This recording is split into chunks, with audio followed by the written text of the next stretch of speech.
Heretic's fork. A collar equipped with 2 sets of metal forks at each end. One set was positioned under the chin and the other on the sternum, after which the device was fastened around the victim's neck. This forced the person to keep their head lifted, causing discomfort and sleep deprivation. During this period, the subject could be interrogated or left in the immobilized position while the forks slowly penetrated the neck and jaw. This torment continued until the victim was no longer able to support the weight of the lifted head. Scold's bridle. A metal frame worn over the head with a muzzle to silence the wearer. Inside the mouth were spikes that would tear the tongue if there was any movement. It was used to punish women deemed too talkative or gossiping, publicly humiliating them and restricting their ability to speak. Blood eagle. A brutal ritual in which the victim's ribs were cut from the spine and spread apart to resemble wings, while the lungs were pulled through the openings, causing a slow and agonizing death. Scaphism. An extremely cruel method used to cause death to an individual. It involved confining the person in a boat, covering them with honey and milk to attract insects, and feeding them with the same mixture to force them to defecate and vomit continuously, thereby attracting even more insects. The insects would continue to bite the victim until death, with the cycle repeated every morning. Branding iron.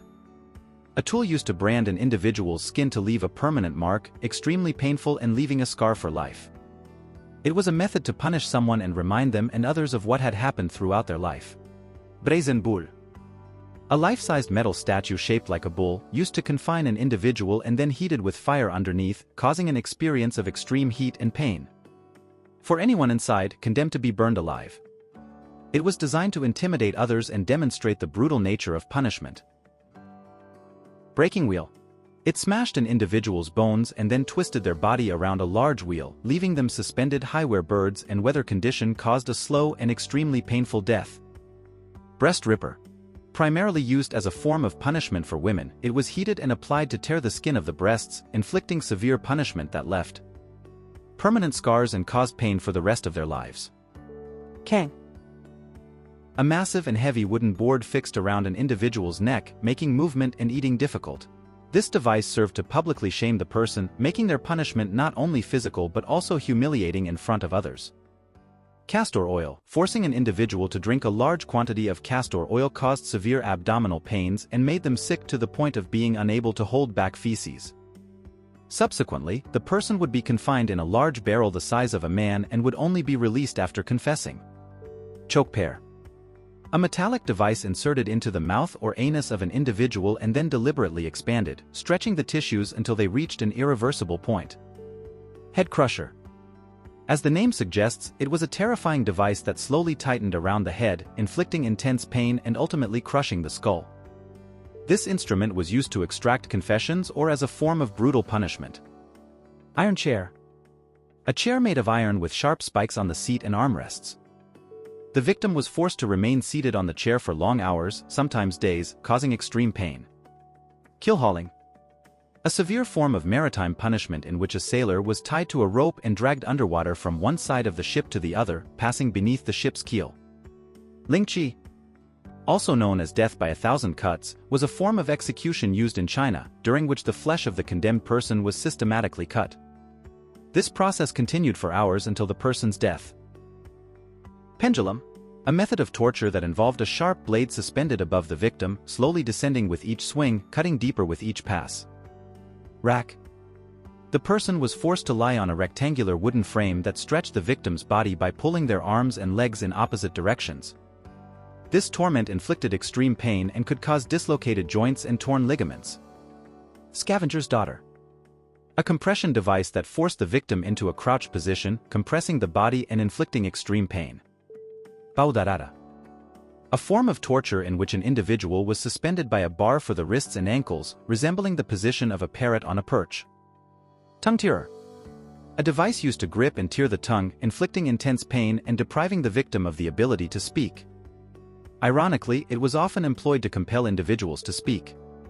Strappado. Involved tying the victim's hands behind their back and hoisting them up with a rope attached to their wrists, often resulting in dislocated shoulders. In some cases, weights were added to the body to amplify the intensity of the action and the associated pain. White room torture. Involved confining the victim to a completely white, soundproof room with no windows or distinguishing features. This method was employed as a prolonged form of psychological torture, often driving individuals to madness. Oubliette dungeon.